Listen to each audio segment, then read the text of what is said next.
Yes, indeed. Welcome to Marvel Movie Talk right here on Geekscape. As always, I am Christian Blatt.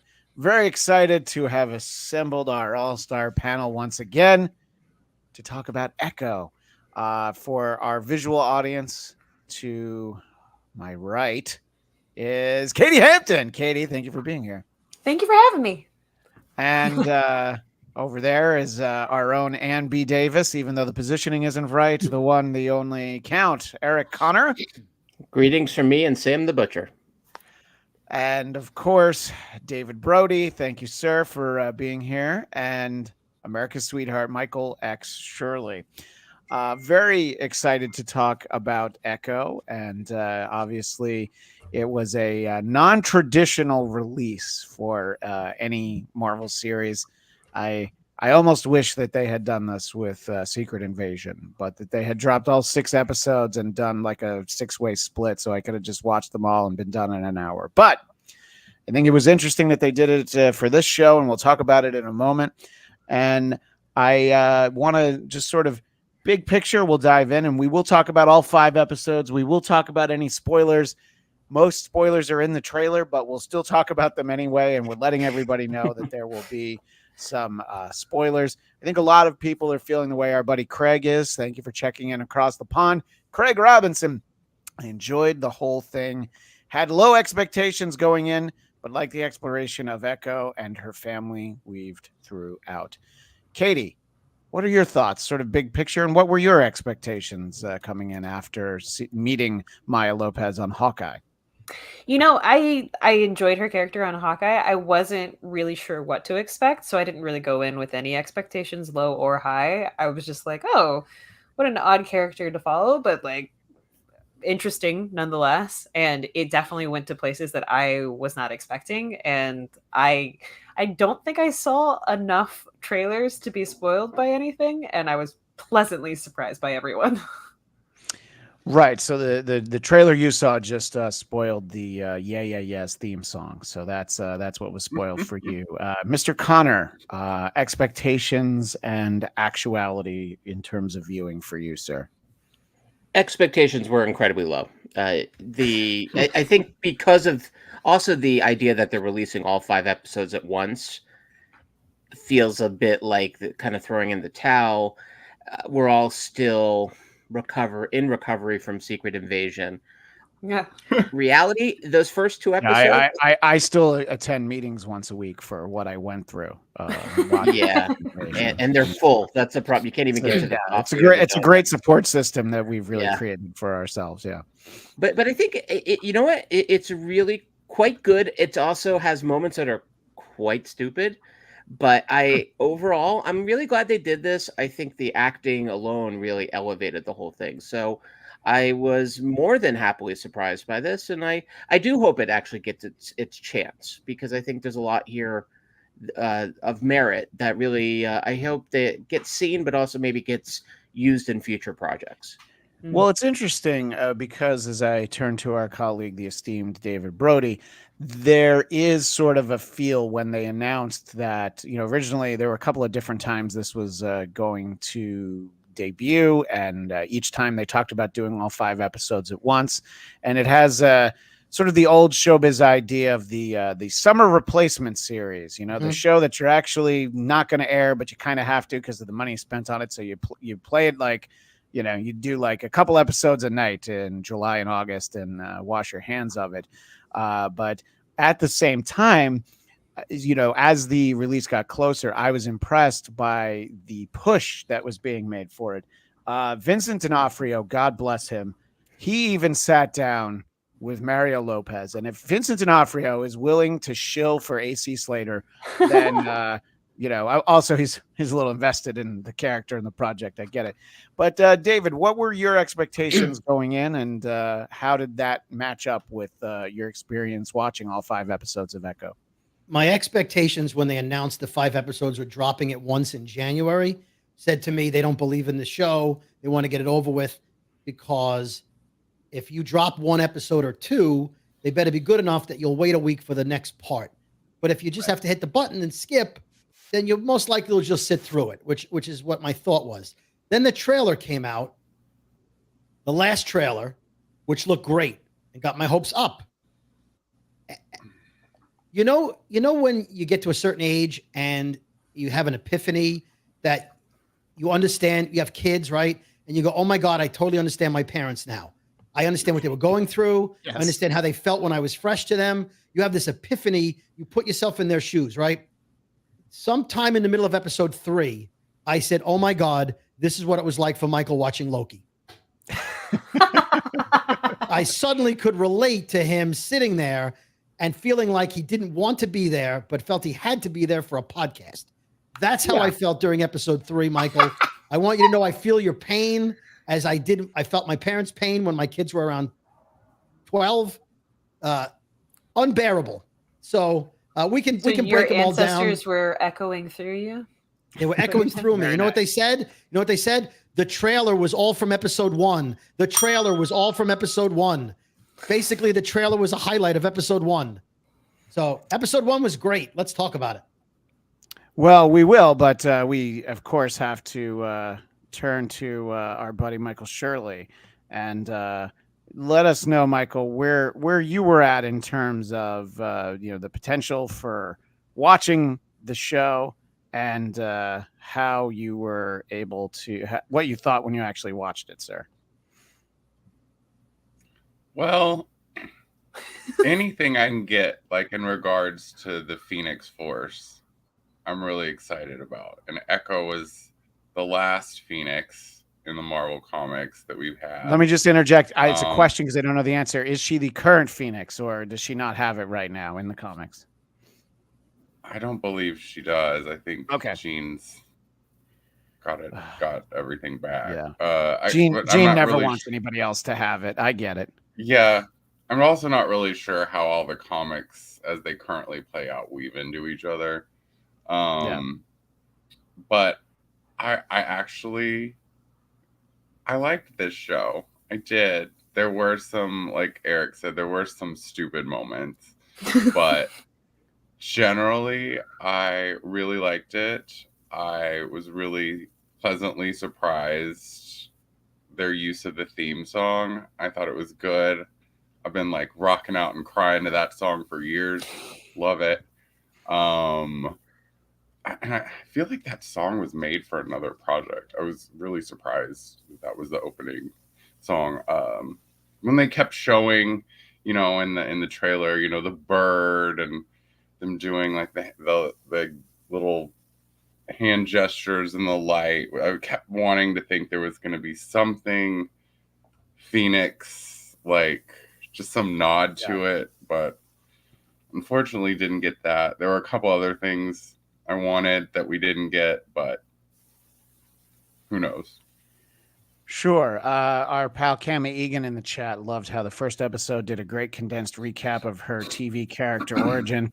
One of some of the feedback that I was reading on Twitter, someone complained that the first episode was basically just a rehash of Hawkeye, and it's like, well, I think like 4 of those minutes are actually from Hawkeye, and then it is still fleshing out her backstory.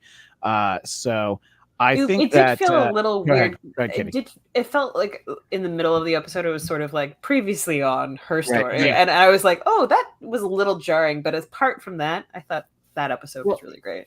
It actually reminded me of the old Friday the 13th when the first 5 minutes of like part 3 would be the last 5 minutes of part 2.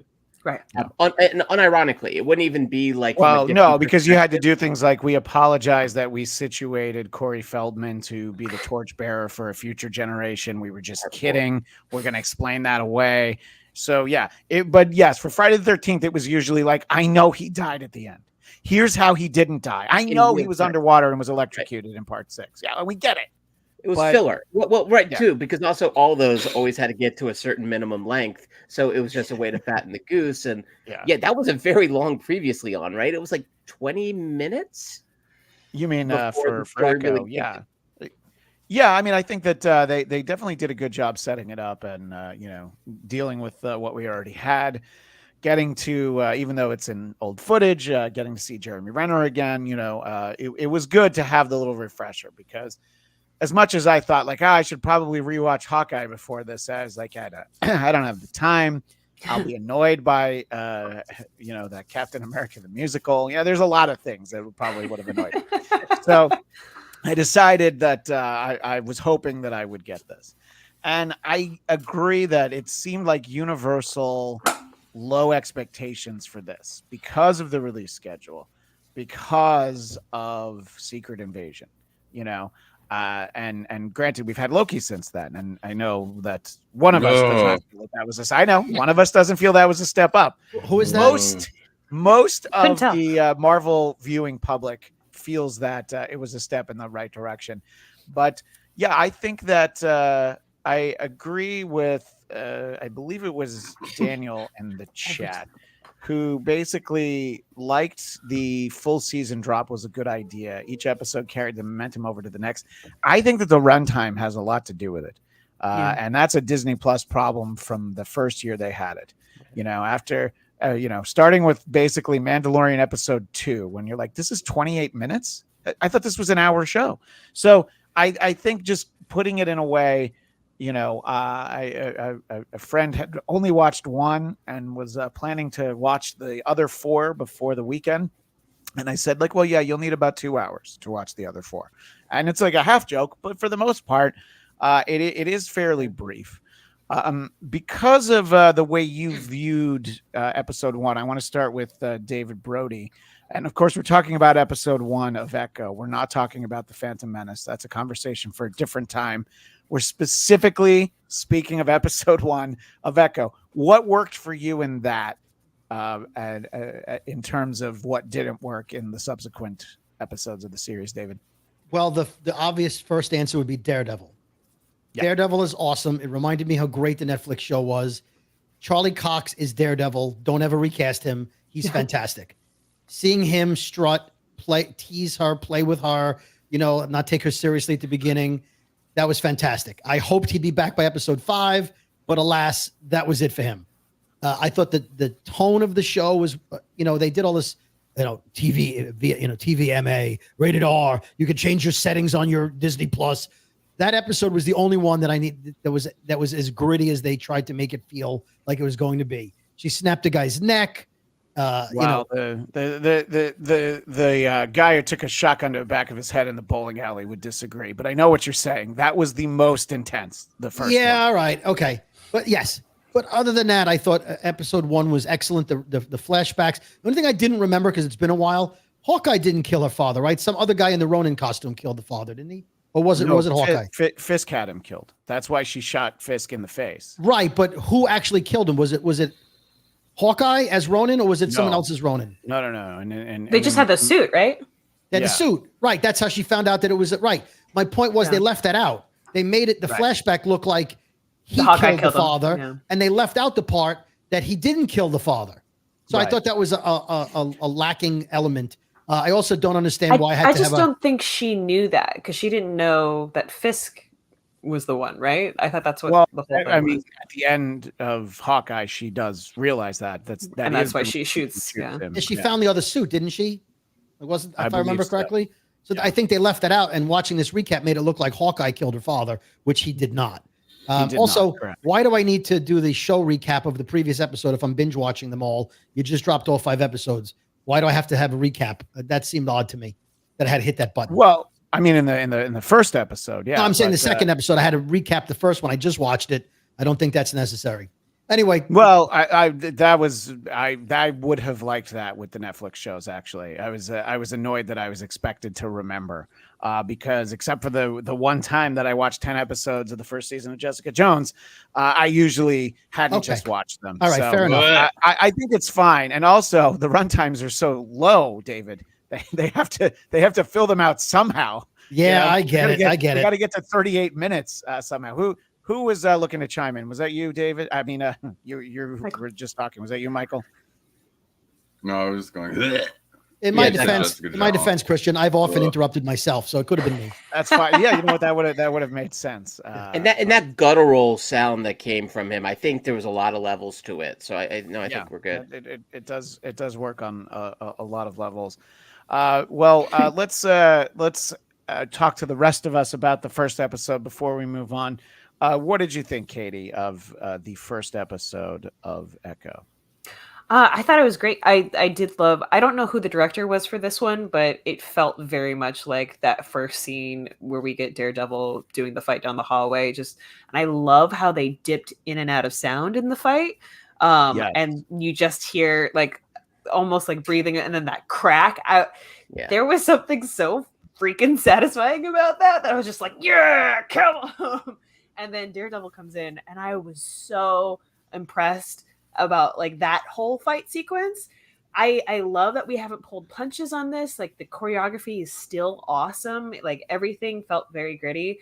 And I'll talk about it later in a later episode, but there was something that felt almost Breaking Bad with some of these fights where it was just like, ooh, that hurt.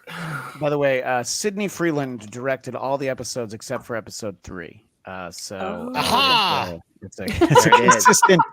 consistent vision, except for it. I knew there was something different right there. But yeah, no, I think that, and again, I mean, we sort of touched on it as we all went around. I mean, I think that the casting goes a long way for building this world. Obviously, we all knew we were going to get Vincent D'Onofrio in this, and a little bit of Charlie Cox. I agree. Of course, it would have been great to get more. I didn't think we were going to get a lot of him, but I thought he might be part of the present story. But the fact that they were in Oklahoma the whole time, it makes a lot more sense that he didn't show up at some point. Go ahead. I'm also glad that we got Zon McLaren. I think that's his name. The dad. I'm glad we got him back for at least a good time because he's a wonderful actor, and I could see more of him anywhere and be just as happy.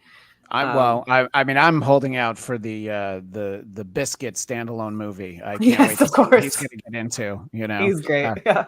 If he's going to make it home in time to grandma's in time for dinner. But and I mean, obviously, a show like this, it is entirely squarely on the back of Laqua Cox, who, of course, to have representation is of course very important in so much of our film and television. It is something that has been a concerted effort of Marvel of late.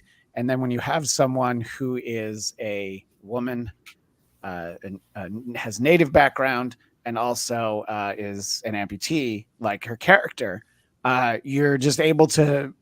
I would say that we will probably never get anyone quite like her on TV again, because of the specific nature of this character, the fact that she checks all those boxes, and the fact that she doesn't talk in the whole show. I mean, obviously she communicates with us, but the idea that a 5-episode series starring this actress, it seems as though it would have been unheard of a decade ago, and I think that they were a little bit cutesy at times for how they helped us communicate with Maya. But I think, just in terms of the practicality, the fact that this actress is doing fight scenes, at all. And David, this is one of the things you and I talked about, was there was a lot of rumbling that the Daredevil fight scene in this was going to look terrible. And I found it to be consistent with Maya and Hawkeye, and decent enough from Daredevil. It wasn't his fight. So I felt like, I don't know, it wasn't one of those like, oh yeah, I see why everyone was saying that. It's almost as if stuff started on the internet from people who hadn't actually seen it. But that would be the first time. That doesn't happen. That doesn't happen. This would have been the first time. Nobody reviewed the Marvels and said it was terrible because there were women in it who hadn't seen it. No, yeah, come on, that didn't happen. They've seen it 6 times since. Eric, I want to get your thoughts on the first episode of Echo. It's interesting right off the bat when you had that Marvel spotlight appear, which I know it's going to. They're sort of pushing it as their own sort of like brand. I read up a little bit about it. So stories that aren't going to be as connected to the bigger MCU picture. and that's something I think really that could be potentially the salvation for Marvel for the short term. Mm. Is like start focusing. We've talked about this before. It's like those limited run series we used to read in the comics. One of 6 issues, and that was fine, and it was tucked away in its own little corner. And you could tell an incredibly complete story with just that. And so that alone, right off the bat, the warning, maturity, the fact that I thought I saw nudity in the beginning, and I'm still not sure if I did. I didn't study closely. I was hoping Michael might have. Well, So I'm glad you brought it up because joining us now is Mr. Skin. No, I'm just kidding. Did you see did you see the King's pin? What did you see? Wait, Was it The King's Pin would definitely get a ding there. Thank you, sir. Was Well, it the opening scenes? Like what was Yeah. Was it, like they were some of the okay. native characters? there were some shapes in there that Yeah. I Oh, mean, it's the been- paint, they were painted. That's not really naked. I mean, Yeah, Well, you could. we can argue that's, that's gonna be the next podcast episode. That's less nudity than Dennis Franz's ass on NYPD Blue. So it's far the less 90s. far less juring. Marvel movie talks after dark? Yeah. Well, that's what it's funny that you say that because that's what I was going to say. That it's like when they're like Marvel Spotlight. It was almost like, oh yeah, this is going to be Marvel After Dark. Marvel After Dark. But, kind of. Is that what because I had written down the question. I was like, I don't know what Marvel Spotlight is, and that was the It's first going to time be, I I'd think, seen it. like almost like a specialty label. Like DC's doing that with the Batman series, the Matt Reeves Batman, where they're gonna. I think Elseworld. that's going to be what's Okay. it called, Brody? DC calls them Elseworld, which is how they have Yeah. multiple Batmans. In other words, it's a Batman somewhere else. It just is Batman. Don't ask any questions. And I think Marvel that's Marvel Spotlight is. Spotlight.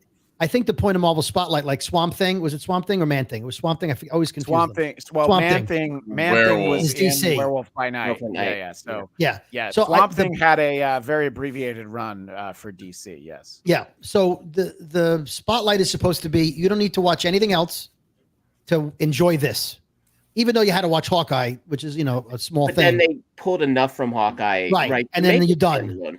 They didn't and- reference the New York fight. They didn't reference the Right. Avengers. They Right, didn't. right. It was nothing. And and I will say this, like I guess a sign of what I thought of the first episode was after I saw it, I actually told my wife Lauren, I'm like, I think you would actually really like this show. And then episode 3 is when I might have redacted that statement. I can't wait till we get to episode 3. By the way, I'm really holding off. 'cause I have three. really We'll get to thought- episode 3 in about 4 hours. Watch, it'll be Michael's favorite. well, right. He By the actually way, did a wonderful Daniel's job. chiming in, and I always turn to Daniel Drew for the answers to everything. He's pointing out that Wonder Man is another Marvel Spotlight project, and if you think that's the case, you're probably right. And Kemi Egan, I wish I had seen this a few minutes earlier, but the biscuit standalone, of course, is called Biscuits and Gravy. No, it's called Grab Him in the Biscuits. All right, Well, let's leave politics out of this. But including the biscuits, who, by the way, I'm absolutely convinced an AI came up with biscuits. Like it feels like they grabbed him from some other script and just threw him in this. I thought the first episode was really nicely consistent. We're talking about the actors. I'm sorry, how do you pronounce her first name? Is it Alaqua Cox? Well, I say Alaqua, but you're probably It's a lock. I thought it was a lock. Alaqua. Okay. Yeah. She's great. LaCroix. Great LaCroix. presence. Yes, and- LaCroix. and LaCroix Cox and Graham Greene. To me, though, I mean, he is one of those actors who always like makes the scene more interesting. And I'm not sure the actress who played her grandmother, but both of them She's wonderful. perfect. And there was a real gravity to this. I felt like there was a real vision to, again, that first episode, and even into the second episode, where I was like, okay, it feels like whoever's at the helm here had a really sharp vision. I thought the fight scenes were also great. I love that they weren't too cutty. So there was a certain elegance to the camera moves. So you could actually see the sort of dance-like ballet quality of this thing. So it wasn't just cut to cover up bad choreography. I thought it was terrific choreography. So it started off good. And then things changed. Well, I think that to the point that Katie was making earlier, I do like the way that they selectively used the silence, so we were getting Maya's point of view, but obviously for the audience, I think if the whole show were like that, people would have, had a lot of trouble watching. But I think to have those moments where you're sort of getting that. I think that was a very interesting touch that obviously only really works in this project. Michael, were you pleasantly surprised that you enjoyed the first episode, or maybe that was your least favorite? I don't know. What did you think as you watched it, including the fact that we did get some Daredevil in there?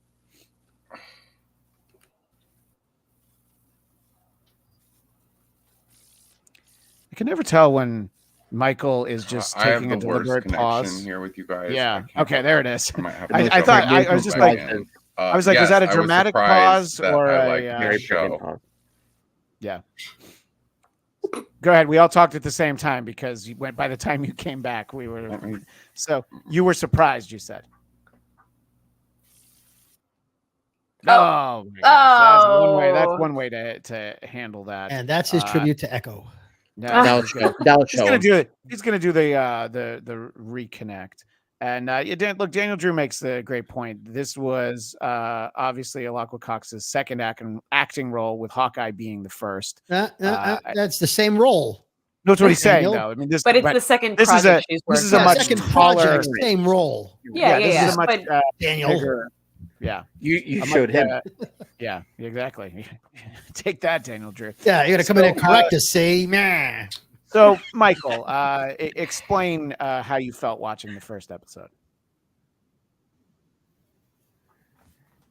And we wait. You guys Wait. talking to me. It's like so windy here. I don't know why. Like everyone is cutting out. How did I feel about the first episode?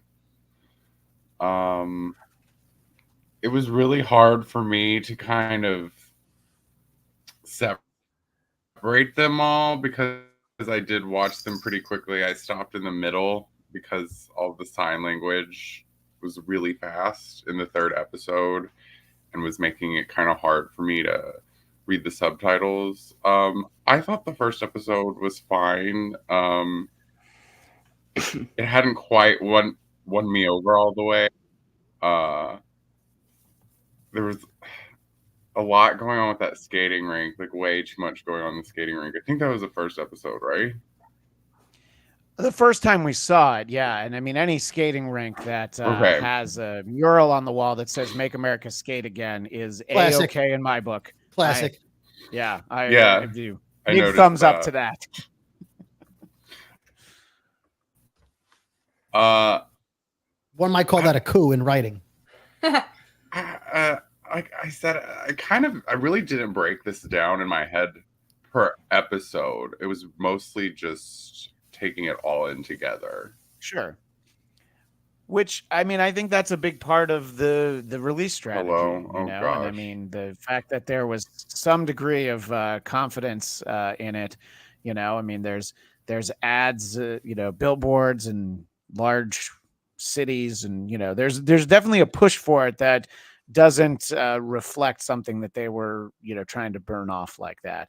And I think the overall runtime, at some point somebody can do the math and you skip through the recaps and the end credits and all that and just tell you how much content there was. The supercut of Echo, where it would have had all 5 episodes, is not that much. So that was, watching the first 3 didn't take nearly as much time as I thought it was going to. And the last 2, it was a little bit more than an hour. It was like maybe an hour 15 to watch the last 2. But so I agree with Michael, is that it's easiest to think about it on the whole. So I think that I do still want to kind of go through the episodes, because there are only 5, and we've let everybody know we're going to talk about all of them. And so the second episode is, that's when she really gets the set piece in mind of hijacking the cargo train. And I think we see, Maya's resourcefulness when she doesn't have the resources of Fisk behind her. She's still really able to kind of pull off something fairly big and get Fisk's people's attention, because at this point we we're not seeing him up and around. We just have that reveal at the end of the first episode. But Katie, what are your thoughts on the train sequence, sort of Maya putting it all together and just sort of giving us that 2 episodes in? I loved when she said, "I think it's time for a queen." Thought that was so badass. That was a really great one. I have to agree with Cami Egan, whose comment is in the chat. Some of the choreography and the green screen on the train was a little rough. I will agree. It was hard for me to. I didn't know Biscuits yet, and it was hard for me to be like, how is he just going along with this? Like, and he's running along the train with it.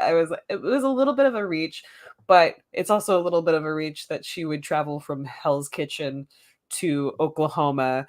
And I did map it out. It's like about 23 hours if you did it straight, with a bullet wound in her stomach, just to get fixed up and patched up by the skate rink. But yeah, this one I enjoyed the fights, but that first episode fight was just so good. I felt a little bit like, oh, okay, like what a fun, like this also felt Breaking Bad to me, where I was like, oh, we're doing a train heist while the train is still moving and while they don't know. That's a pretty cool concept. I love that. But then yeah, I had to suspend my disbelief a little bit for some of the stuff on this episode. Yeah, I mean, I think it is one of those things where there are definitely moments where it's always unfortunate because when something's, and I think parts of that sequence were is somewhat impressive, but then when you have the moment of like, oh, that shot didn't look good or that movement didn't really work, you're like, Right. oh, that really detracts from Which is however many other minutes there are that actually right. look good. Yeah. And they're not that many to begin with. And I did love the opening. The opening of this I thought was really cool. I died laughing when the grandfather was saying "buy the damn thing" as a chant to the white people. yeah. That killed me. I forgot. I actually forgot about them. Yeah, the white people that come in and they wanna. Yeah, that was fun. Yeah, the whole the store that he runs. There were definitely some moments for levity. You felt Absolutely. like there were easily some more stories here. Yeah. But 5 was what they felt like they wanted to tell us. What did you think, Eric, about that second episode? Train heist and all. Yeah, the mystery of Biscuits deepens with every episode. And not to mention, like, if you need someone to help you in that kind of a mission, is that in your first 700 choices? I mean, I would Well, find any local Okay, wino and be so like, "Do you know how to drive?" great question, but I think that her choices were one, and it was Biscuits. Because she didn't want to talk to Biscuits her go like with her everything, I best guess. friend, her cousin Bonnie, Yeah. is apparently somebody she didn't want to, have Right. help her. Yeah. But yeah, I agree that Biscuits, yeah, not my choice. But I not the man that's in the that. chair that you really want. No, not that's so much. how Get the guy in the Maya van. felt, though. Yeah, exactly. As much as I like his pup, Billy Jack. Good name, by the way, for the dog. Oh yeah. Yeah, I did like think one issue is, okay, so the first episode, the action scene, it's like TV scale, right? Like you can do that without too much of a budget if you have the right creative people on set, the right choreography, and camera folk who know how to film it and cut it. But I think what happens with that train sequence is it becomes bigger. You brought up Breaking Bad, which had this really cool train heist, but they did it in a way that it was perfectly suited for that scope, that budget. This train scene, it comes on a few months ago, we had that remarkable train scene in Mission Impossible. So it's almost like trying to do something maybe too cinematic on too small a scale budget wise. And yeah, and that's the problem. It's like then the green screen takes us out because you rely on it too much. There's that one shot, by the way, it was on the moon tower Oh where yeah. it was the worst green screen I have seen in almost any show in the past few years. And so I think it's like you just have to sort of, you could have done that train sequence in a little bit more almost like a narrow view of like what she was trying to do. But yeah, with the what the swing was that she took, it felt like it didn't quite live up to it. I still enjoyed the second episode. It started to lead into the problem though, where I had a hard time understanding exactly what the bad guys were up to. I knew there was stuff, Yeah, but there's- that was my issue with Kingpin in the Daredevil movie. It was the same thing where it's like, I know he's a bad guy because he looks at the city glowering and laughing. Yeah. But beyond that, I felt like what they were up to, I don't know. I thought they could have explored that, and I wonder if maybe that's why we only have 5 episodes, not 6. Maybe there's a lot of stuff on the cutting room floor that would have well, been more I about feel like their more thing. likely would be, script pages cut out. You know what I mean? Yeah. Yeah, It's right, more like they stuff they never probably got around to condensed filming. there's stuff that Yeah. they never filmed. And to that extent, I would agree with Daniel in theory that if there, maybe not even a whole episode, if there had been a sequence where we see them as kids having an adventure, that would have maybe given us more of Biscuit's got a lot of screen time for somebody who hadn't earned it. I know what you're saying, Daniel, but I just don't think that there was clearly the real estate to build that up. And Daniel has made the point that he expected more Bonnie in the show, and that actress, Devery Jacobs, of course, is Kahori from What If. So that does lend to questions about, especially having dealt with the lineage, which we'll talk about when we touch on episode 3. Your thoughts, David, on the train heist that maybe was a bit of a heist of viewers' goodwill as it was unfolding. Well, the green screen obviously was an issue for me. I haven't figured out why Biscuits was driving a European, like a British car with the steering wheel on the wrong side. Great Un- question. It's grandma's car. It's grandma's Yeah, but car. grandma's not from England. So the only thing I could think of, either it was dirt cheap, or because the car was riding on the certain side of the train, they needed him to be on that side of the car. And the only way they could do it was to put him on in a British car, because they referenced it and he said, I don't drive the steering wheel on the other side very well. So they pointed it out to you. I thought she was going to jump off the train into the passenger seat, and it needed to be on that side. So they just got a car that had an opening on that side. I couldn't figure that out. The thing that bothered me about the train scene the most is when she gets in the train car. You've established she's on a moving train. Her life is in peril. And when she gets in the train car, the camera is completely still and I know we don't hear the train noise, but we should have, even though she's deaf. That wasn't a deaf scene. The train's not moving. It's perfectly still. Wouldn't you shake the camera and make the clickety, clickety, clickety sound? But all of a sudden she's in a room that looks like a train car. I thought that was terrible. Somebody should have realized that. The steering wheel placement, being done, probably, you're right, for the logistical purposes of going along the train. It's almost like having Barbara Streisand on your talk show, so you redesign your set for the 2 weeks beforehand so that she can be shot from her better side, and then you inexplicably switch back to the old way just the next day after she's on. But anyway, that's a bad example, possibly, but a very, very good throwback. So Biscuits, first of all, I thought Zach Very Galifianakis should have played Biscuits. I thought they were I thought he did. interchangeable people. I know he's not a smart character, but in the scene when he's on the phone, the walkie-talkie, and he says, I'm okay, Billy Jack's okay, Maya's okay. And she goes, did you say Maya? I thought to myself, Maya is the only name in the world that you could have said. I said my arm is hurt. It's fine. Like you could have been like my ankle. My arthritis is acting up. You're absolutely right. My walkie-talkie's breaking up. I didn't say that. Like he could have just, that's what I thought. He could have just covered it up, but he didn't. Yeah. I thought the episode was fine. Like it didn't get too many flashbacks. Although again, the flashbacks, there were too many flashbacks before they explained the flashbacks. So I'm watching them playing stick rugby, and they haven't explained who they are or why I'm watching them. They didn't make it. I didn't know it was the clay people who suddenly were no longer clay people and then put red paint on their. I knew it was something to do with the Native Indian heritage, but I couldn't figure out why I was watching rugby with the sticks. I couldn't. Right. It was the first time in your life that you actually watched rugby. Daniel addresses something we were talking about earlier. I don't think what they were up to wasn't important. I think the point was that Maya was just messing with their scheduling. It was generic illegal business. It is almost in the way of, a lot of, you mentioned Mission Impossible. A lot of times in big action movies, the enemy is some nondescript Eastern European country. It's never actually a country, and it's certainly never the Chinese because they want these movies to open somewhere. So yeah, they don't really want to get too involved in what Fisk's business is, but we know what pays the bills.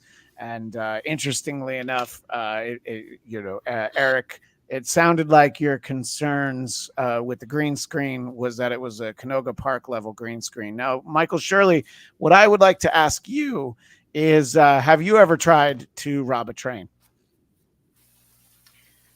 I haven't. No, trains No. freak me out. Too many. I've heard too many stories. No.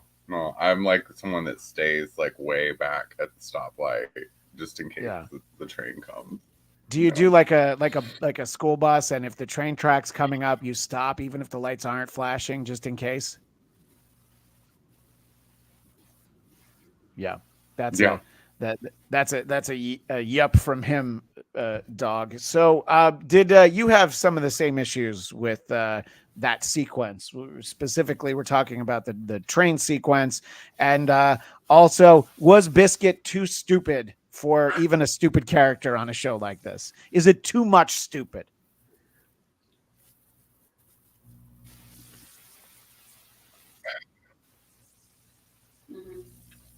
Okay, every time like you guys talk to me, it starts messing up, but I hear everything else fine. I don't know. I feel like Nobody talked to Michael. It's the train whistle. I don't know. Yeah, it's making me frustrated. I don't know what's wrong with my feed. That's all right. You know what? I'll put open up the private chat, and the next time that I want you to jump in, I'll put a comment to you there, or I'll put it on the screen. I think that's the way that Echo style. Go ahead, Michael. There's always something like Hot Topic kid quirky in like every Marvel project.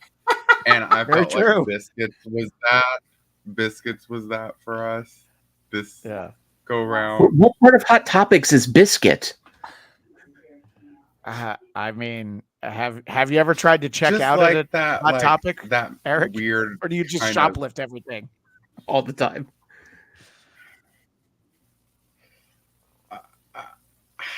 I don't. The only way I know how to describe it is like Hot Topic quirky, like something that like the type of people that like Pokemon would get a kick out of, like manufactured being named geekiness.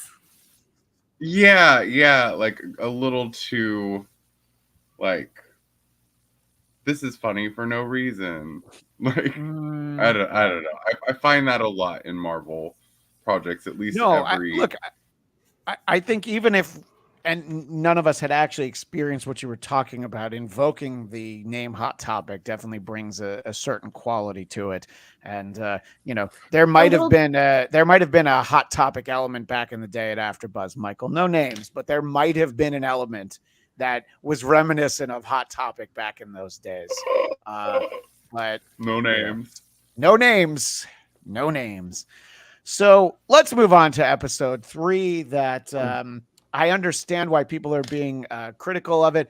I think it starts off strong because it's actually giving us more of those flashbacks where we're starting to see, okay, these are different characters. Because at first, the flashbacks are like, who's that? What's that? When's that? Where's that? And then it's like, okay, well, how about we put one in black and white? And then that will help you. And I'm like, yes, thank you.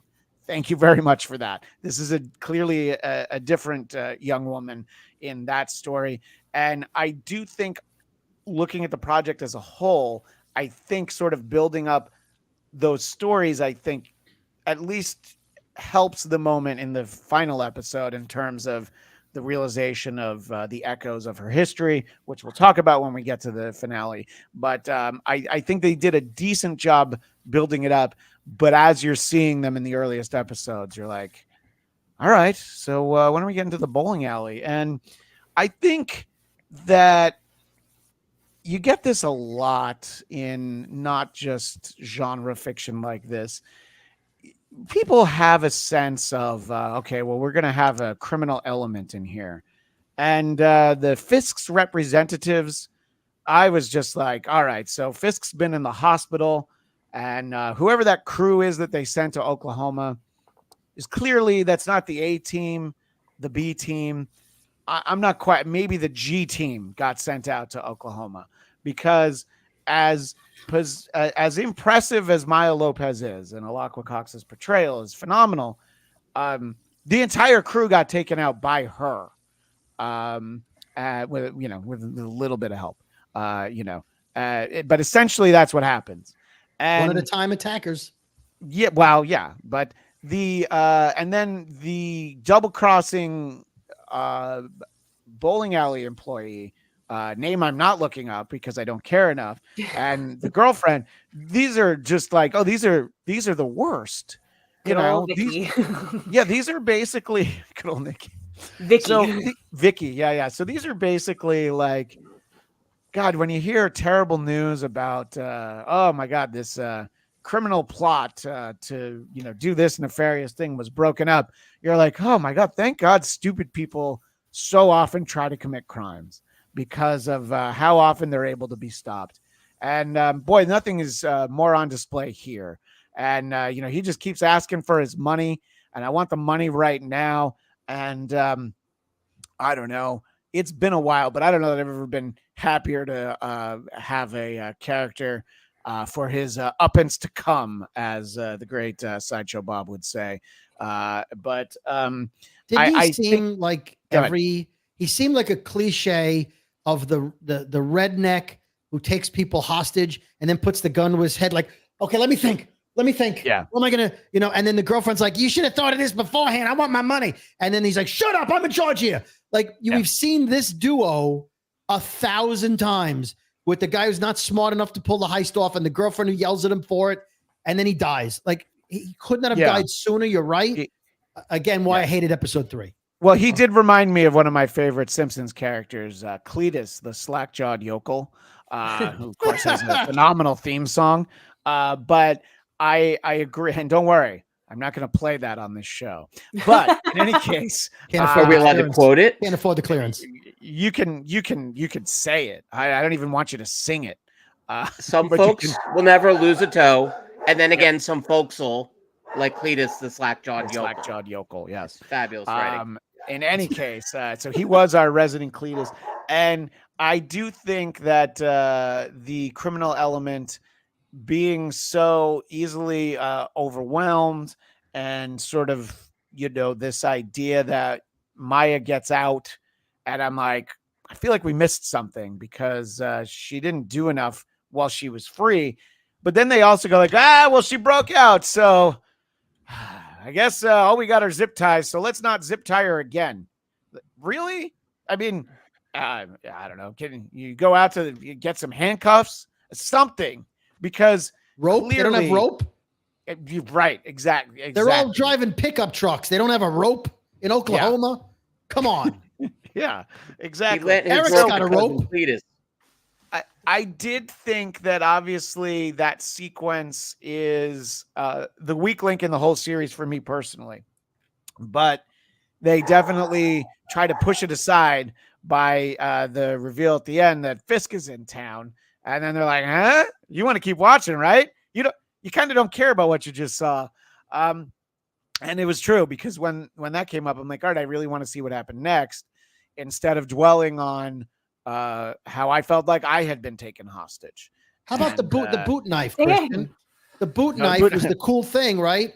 She shoots out the knife out of her boot. They don't show the killing, and then he's done. This is supposed to be a violent show. I want to see the thing cut his neck open. So they show the knife. And then he's had to go from TV.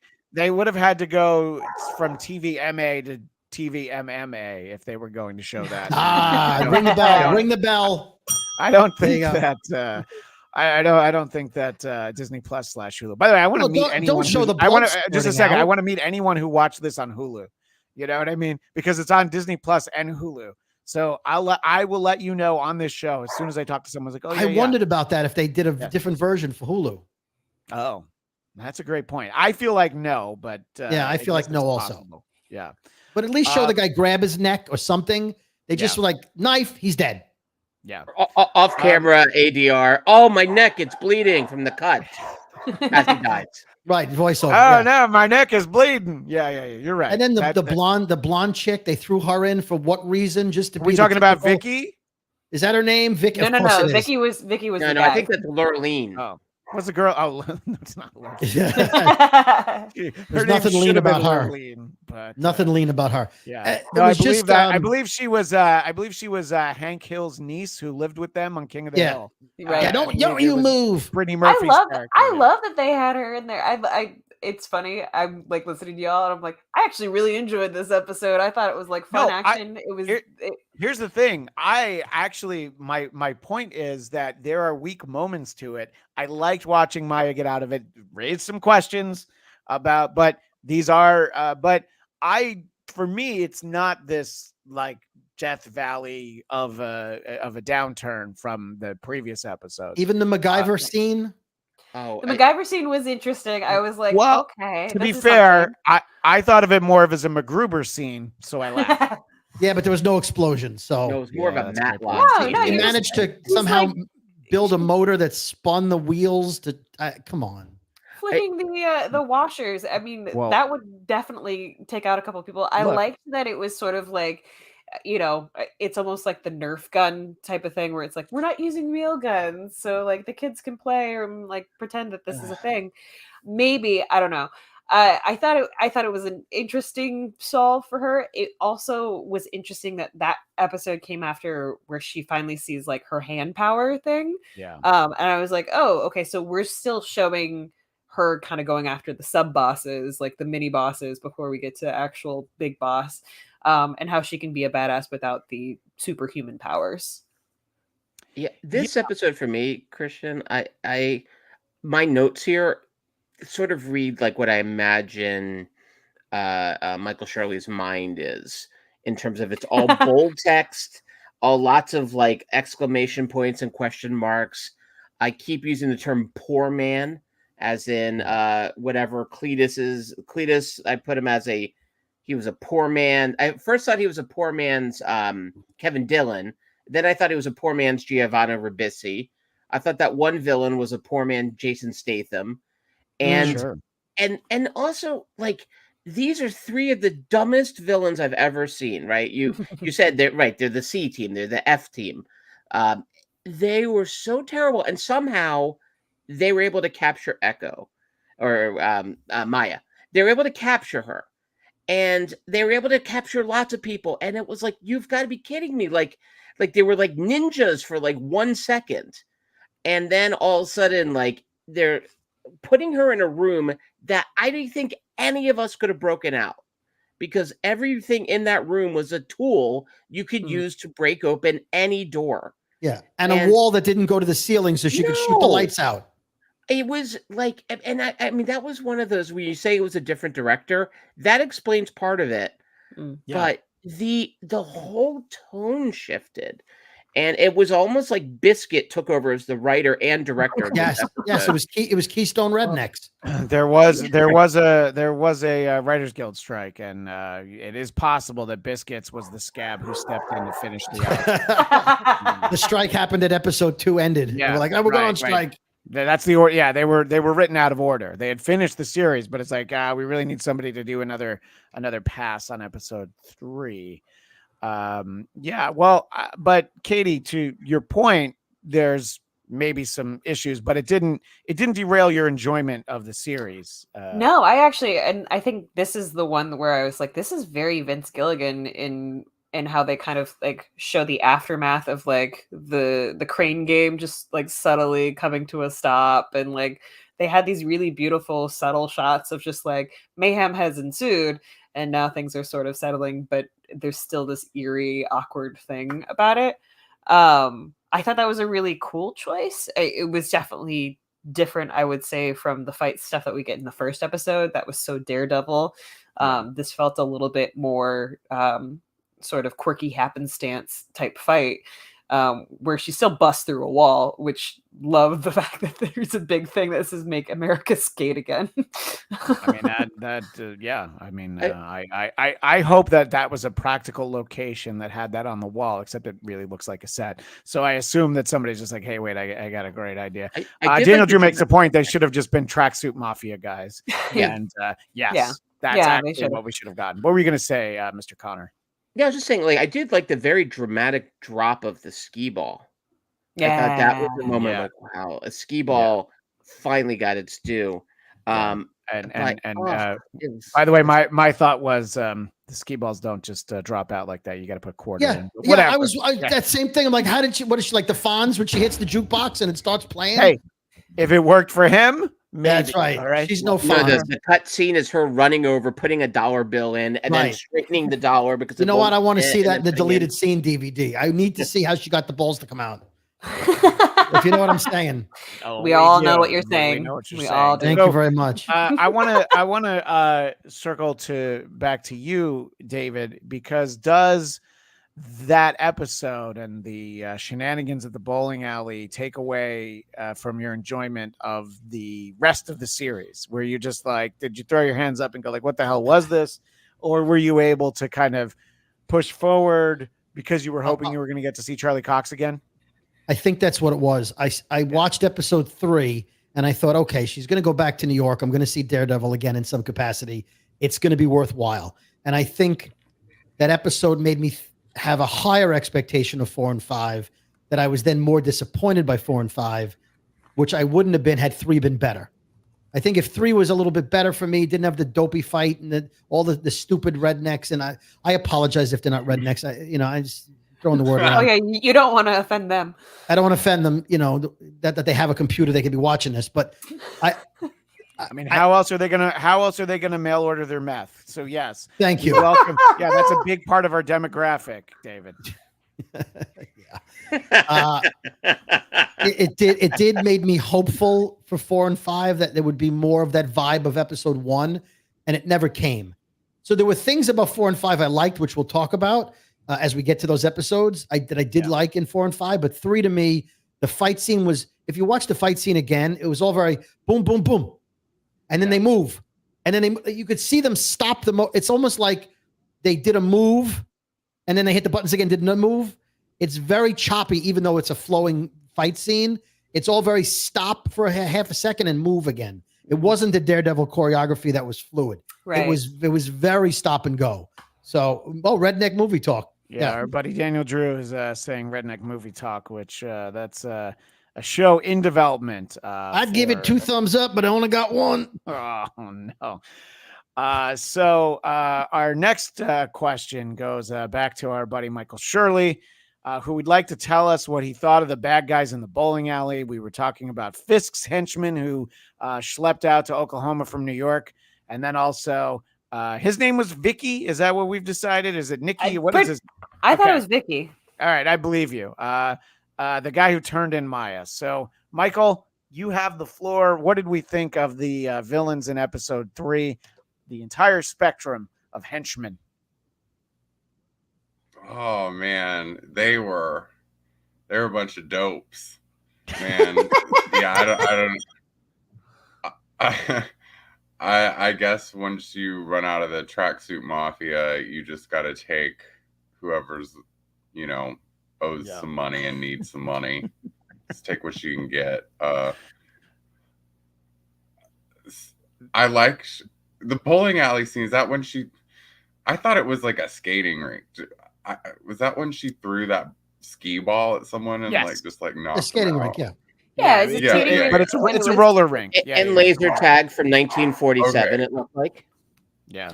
I hated almost everything in that stupid room. I love roller skating, and it just made me rethink things a little bit. Now even the use of Centerfold, one of your favorite songs. It was more. It's like makes me like kind of question anyone over the age of like 13 that is in a bowling alley skating rink situation. Weren't also they were going counterclockwise when they did the red light, green light thing? That's not the norm. I mean, we That's did also get steering wheel on the wrong some nice side. Rob Zombie placement. Dragula was great. Yeah, I mean, come on.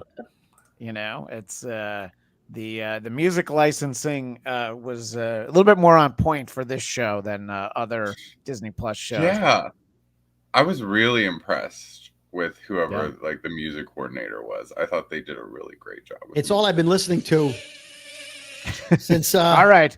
That's Yeah. that's enough. Okay I for don't. that. I don't want. No I don't. further- I don't want Sherry Moon Copyright Zombie strike. striking our channel because Yeah, no, Oh, half a no, second, half a her. second.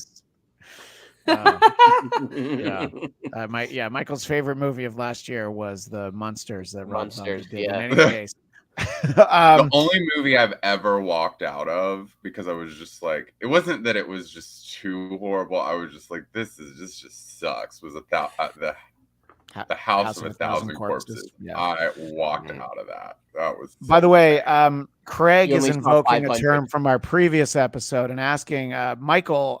He has the sense that you were thinking it was a bit goofy, and I think that is a perfect Goofy, descriptor. doughy. Good callback, Craig. Thank you, Craig. Yeah, we appreciate that. So, episode 4 gives us right at the 1 hour mark. I knew that we would cover the first 3 episodes in an hour, but we're powering through and we're talking about all 5 here because we wanted to, have it be one killer drop, like it said in the trailer. And that's what we're doing here with our Geekscape special. We're going to talk about episode 4. And basically, Fisk calls everyone off, which, I mean, it was fairly apparent that there's only one reason that would have happened at the end of episode 3. And they do sit down to have dinner. And big shout out to Levain's Cookies that we saw in there. We have one in LA now over on Larchmont. So, if Katie doesn't even know these things. Oh, I did not know this. Oh, yeah. Yeah. And Mark- Mark We'll be right is back. doing jury duty this week, so I'm gonna be like, "Hey, you need to go stop by Levain." Right, exactly. So it was a nice shout out, and I'm going to start off with what I think is just plain rudeness from Maya, because she doesn't dump out the wine so that she can try to break the wine bottle over his head, which I'm really glad didn't happen because that's what I thought it was. She's just being a dick, and I don't know. I mean, you don't have to drink it, but Fisk is like, it came highly recommended, and I'm like, yeah, you dumped it out. But what was that? I'll ask you first. And who Eric. What- recommends wine to Kingpin? Who calls him up and says, "Hey, you're going to dinner this week. You No, should no, try no. the Merlot." And he's like, "Oh, thank you." Let me put it this way: anyone Kingpin asks if they have a wine recommendation, immediately makes a wine recommendation. Yeah, and then better they be leave good, town though. And then they leave town and Right. change their name. You That's saw right. what he did to the translator. Imagine what he Yeah, does. of course he did that. She sommelier. knew too much. She wasn't going to make it. Yeah, I agree. sommeliers, I that's know. even worse. I did. Yes, Yeah, yeah. that is somebody I wanted to reference the poor translator. I know that poor translator. I was like, in the fact that like you hear her screaming off screen, and obviously Maya doesn't think anything No of idea. it. 'Cause I thought She thought that was can't great. hear her. Yeah, she's no, deaf. there weren't I a lot of know. those instances. I thought that was great usage of the. it was fact a that- great usage of sound off screen, Oh. like Yeah. and like who you walks into a hallway with plastic And- wrap everywhere? By the way, Because they correct don't me walk if out I'm of the hallway. correct me if I'm wrong, but Fisk's townhouse, that's the same location from the Netflix shows, or at least it looks enough like it it. looked right? like it. Yeah, Yeah, I watched some YouTube video where they showed both, and I don't think it was the same. Well, it was supposed to look like it, and that was sort Okay. of like when I was lording my screeners over all of you. I didn't want to mention that it was that location, but I'm like, oh, we get his townhouse, and there's a whole conversation we're about to have about what's come before with Fisk. But In I retrospect, thought that in retrospect, you having the episodes early, not a flex anymore. Looking back, I'm not really impressed. well, yeah, crap. but I got to break it up, and again. I got to know Biscuits way before anybody else did. You got that going So, for you. There is that, which is nice. So I don't know. I mean, I think that this sort of like semi-tense dinner scene, they drop the knife on the floor. There's a whole thing, but eventually it was just like, all right, well, why don't you come back to New York to work for me? And I'm like, really? I mean, I gotta say, like, aside from the one which did feel like hard, the thing that stuck, I was like, Vincent D'Onofrio's just got his eye back. Like, we're just shot dead in the eye, and like point blank, no less. Right. Well, and can I piggyback on that? Because also, my guess, I've yet to be shot in the eye, But my guess is it's not like it hits your eye and your eye is so hard it just stops there. That to me is one of my favorite things. They did this in Kingsman 2. Someone gets shot in the eye, in the head, and Yeah. all they need is an eye patch, as opposed to, I Yeah. don't know, Yeah. an entire second half of a head. Carl, The Walking Dead, same thing. Yeah. He had a Like, hole there, like as if the eye went in and scooped it out. The bullet Yeah, went in. well, And There were definitely a couple of times. Retinas are very, very hard. The bandage comes off a couple of different times in episodes 4 and 5, and I did wonder. I'm like, oh, okay, did they have to put it back on so some scenes matched up at some point or something like that? But the fact that he's alive at all is enough of a way to have to. Suspension of disbelief, as it were. But Right. I don't know. I mean, I think that I was surprised. Like when that scene ends, I'm like, oh, that's it? He just wants her to come back to New York, and she doesn't try to kill him. He doesn't try to have her killed, which was episode 4 or 5, so we knew she wasn't going to get killed. But so I think watching them together, I mean. Does he really travel around with that hammer? I mean, I think He really loves that hammer, man. It's sentimental. Yes. I had a hammer. In the morning. Thank you. And the reference to that is basically has led to the rallying cry that see, the Netflix shows are all canon because of this. And I'm like, no, that's not actually what it means. It just means that they've selected something about the Netflix shows that is also this character's backstory. You show me Foggy and Karen in Daredevil Born Again, then I'll start to believe it. I'm hoping. I think it's like what they do with Star Wars, where they're like, well, this character from the novels is now in the movies, but none of that Right. shit that happened in the books actually happened. You're like Grand Admiral Thrawn. None of that stuff happened, but we like the character. So as much as I want Iron Fist to be canon in the MCU, I don't know that it is yet. But that's because I want my Colleen Wing as Iron Fist. story. Colleen I Wing, still want that. fine. Not Yeah, Daniel. that's what I'm saying. I want that. But I'm not convinced. And everybody was like, "Oh wow, this is great." I'm like, "Really? Is that what it means?" I'll ask each of you. Katie, did you think that that's what this meant? The fact that it's like, all right, well, he killed his dad like he did in the Netflix show. So then the entire Netflix universe must actually exist. No, that's not what I thought. And I was just like, oh, they brought that back. How Yeah. cute. Yeah. It felt Oh, that sort little of- murdering kid. Isn't he adorable?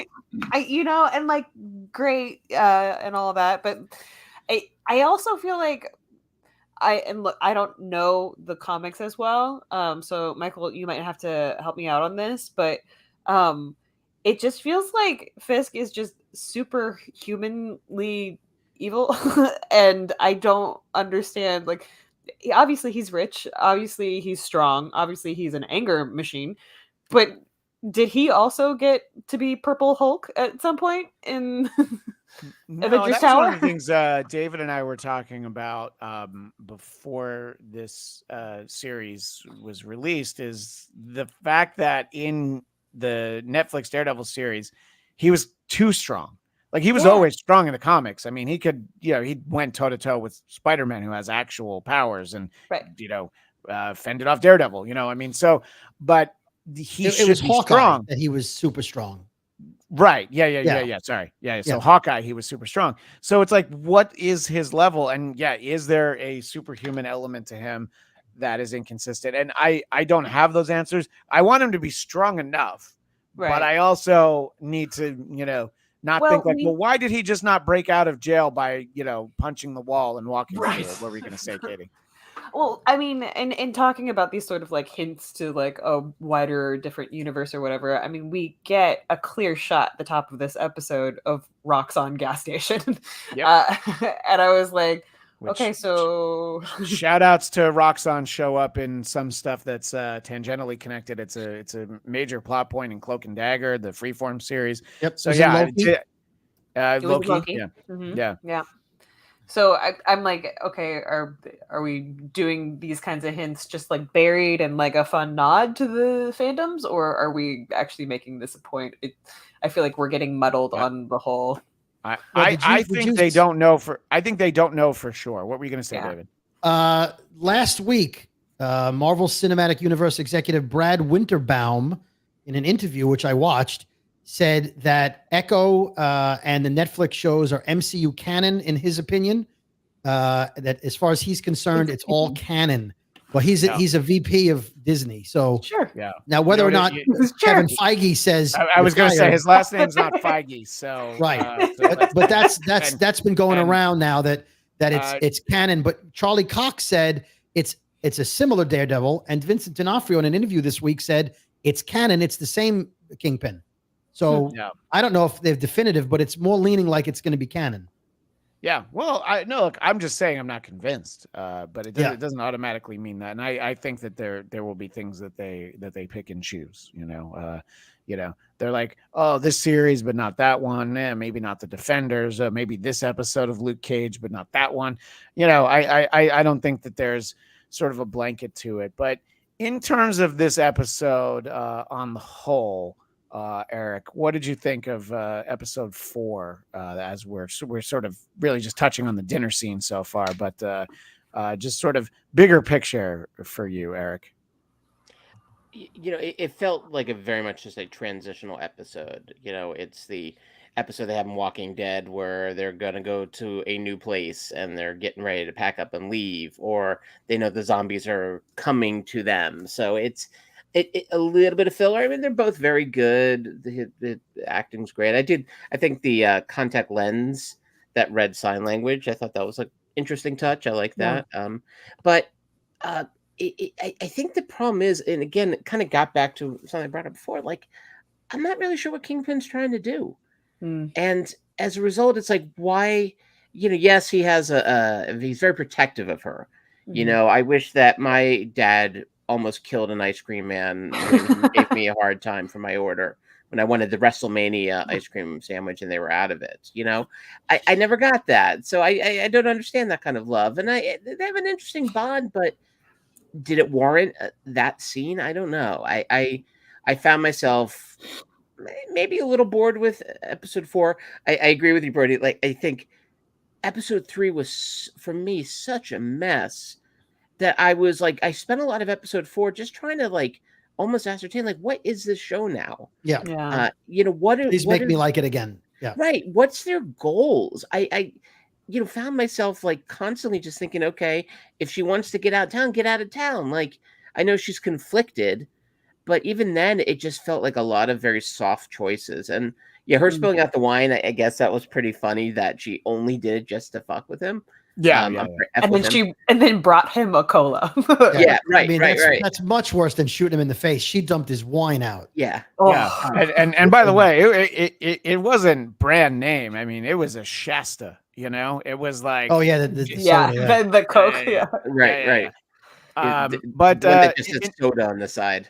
In terms of that ice cream scene, I do think that that one scene does a pretty good job of like, all right, I think other series might have given us 5 scenes that were all similar to that, and I did at least appreciate the economy of storytelling. And the key moment is when young Maya, who I looked it up in front of me, the actress who plays young Maya's name is Darnell Besaw, Besaw, and I thought she was great. And the fact that she kicks the ice cream man on their way out of the alley, I was like, all right, that kind of tells us everything we need to know about them, her and her anger issues. And I love that tableau, by the way, of him holding her hand with the ice cream man maybe dead. Oh yeah, I've seen some fan art of people have drawn that the Kingpin silhouette holding her hand and just blood all over the alley. That actress, by the way, is her niece or cousin. They're related. I was gonna say, because the casting in this was phenomenal. Perfect. Everyone looked like they were actually family. So I'm glad to know that she was family. Yeah, she is family. I thought that scene when I first saw it, I said, "Oh, living with Kingpin or being around her father, who's a killer, since she moved to New York, she's hardened up and she's evil. Like she's got a bad streak. But then they show the next flashback, and forgive me, I don't know what episode it was, where she hurts the bird on purpose. Yeah. Right. She's the kind of kid that hurts cats. Like Yeah. she's not Huh? right. I mean, if you're trying to tell me she's a hero, you're showing me that she's an awful human being. Yeah. So Yeah. maybe the history the and the echoing of her conflict, yeah. generations will make her a better person. But Well- right now, she's a horrible person who wants to be the queen pin. It did Yeah. did feel a little bit like nature versus nurture debate in a way Yeah, where she started off terrible. she started off terrible, but also her dad was still alive at that point. She That was could have you seen know, him doing bad stuff too. Yeah. It might have been, but we didn't get to see her relationship with her dad in New York all that much, other than when he dies later on when Yeah. she's older. I mean, we're seeing that there's this sort of surrogate father figure that has now not only like encouraged her in the violence, but like displayed what brutal violence is in front of her, and she's cool with it. So it's almost like, okay, is this like the nurture thing where he raised her to kind of be this way? Without like the help of her mother or whatever, and then And she's a peaceful healer, and she ended up with that guy. yeah, you know, I don't know. Yeah, you know, that's Some hey, people do that. the heart wants what the heart wants. And apparently, the healer can't heal herself, because I thought, oh, she'll have the car accident, she'll just go, Oh. and she'll be fine. Oh. she has to actually try to. She Oh, has to actually spoiler! touch. Spoiler, she yeah. dies. Sorry. That's all right. Yeah, first No, episode. that she would have to actually, do something. She would have Yeah. to actually use the healing powers. But I believe she's. But then she comes already back dead. from the dead, nice casual outfit. Yeah, very, very It casual. was Yeah, the same a- outfit well, that she was wearing in the car. was- I'm pretty It was sure. nice casual Yeah. with the blood. She got the blood out. She came back. No, it was Summer Like, Fridays dude. at that point. So episode 4 also finally, after kind of dodging each other, Maya sits down with Grandma Chula. The actress who plays her name is Tantu Cardinal. So I think she does a great job in a character that we know right away that we're supposed to not really like her. But I think they do a decent enough job helping us understand her. And they start to build up this idea of the flashbacks and, trying to remind us like, you're seeing them for a reason. We'll get to it. Not this episode, but we are going to have it. Michael, I wanted to ask you in terms of the interactions between Maya and Fisk in episode 4, whether it's her as a little girl or her as an adult. How did you feel that? How did you feel watching those? Basically,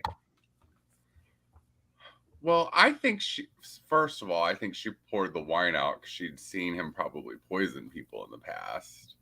great point. Great point. I think that she probably didn't really fully trust him or know why they were sitting down. I mean, it was a Thursday after all. Right, not a Sunday. This kind of like brings back what I was hoping to see. I think that he always needs like a female assassin. Like he has this thing always for female assassins, like Elektra, Typhoid Mary, now Echo. And I think that since he got her so young, it made her maybe a little less dispensable. Like I think that he doesn't want to throw it all away just because she shot him. I think that he actually does really love her.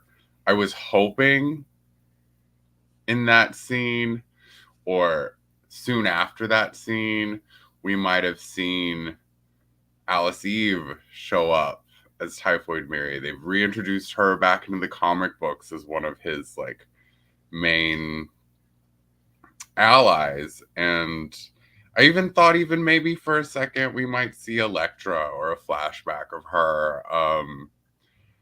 I like their relationship together because he's clearly obsessed with her. And she seems like she has no use for him at all. Yeah, and I mean, to the point of sort of what you're saying is that she's, the closest thing to any kind of child that he has. Yeah. I mean, there's Go ahead. I was hoping that we would hear something about Vanessa. I wanted to kind of maybe see. I'm sorry, you mean Vanessa? Is that what you meant? Vanessa. Yeah, sorry. I just wanted to Rebecca. make sure. Yeah. Yeah, I wanted to kind of see like how she fit in their family. Like, was it just him and her on alone time? Was she included? Like, did she really feel like part of the family, or did she feel like, oh, that's Uncle Kingpin or whatever? Also, when you guys were talking about canon, for me, seeing the wall, I'm thinking of that stupid rabbit in a snowstorm or whatever the painting was called that Oh yeah. he bought. Like, I feel like this all has to be canon. If they don't, I don't know how they can pull it off believably to us unless they want to use some sort of unreliable narrator situation where maybe what you saw wasn't quite what you saw. I don't know. But yeah, I feel like they really, really missed out on by not bringing in more of his female assassins. I think that could have been a real cool turn to see maybe him send new proteges to like kind of put her in her place or bring her back. I think they would have needed more episodes to work with to do that. And our visual audience is seeing a shout out from the late 80s, early 90s era of Daredevil, what we're talking about, Typhoid Mary. Sort of That working tagline is with. great. She has to kill him. She loves him. And then the blood is shaped like a heart. So You just got married. You'll see. No, I know. she did. But yeah, I think that look, there is an opportunity to have brought in a lot of things, but I go back to what I said is they're not sure what they're doing with any of those properties. I mean, for the most part, people liked Luke Cage. I mean, they would want to do something with him. What that is, I'm sure there's ideas, I'm sure there's thinking, but they weren't able to do that. But who knows? Maybe Daredevil Born Again, and it's 18 episodes or whatever it is, that they could do a lot of rebuilding there. And, David, you wanted more Daredevil in this show. You're going to get plenty of them eventually. As long as I get to see the 9 they scrapped, I want to see them. I want to see how bad they were. Well, I don't quite know what we're actually going to get in terms of Daredevil Born Again going forward. Let's start to wind down by opening up episode 5. And David, I'm going to go with you first. How do you feel this show ended? We've gotten to see that the hand powers were sort of a thing. Maya has abilities that are not entirely explained.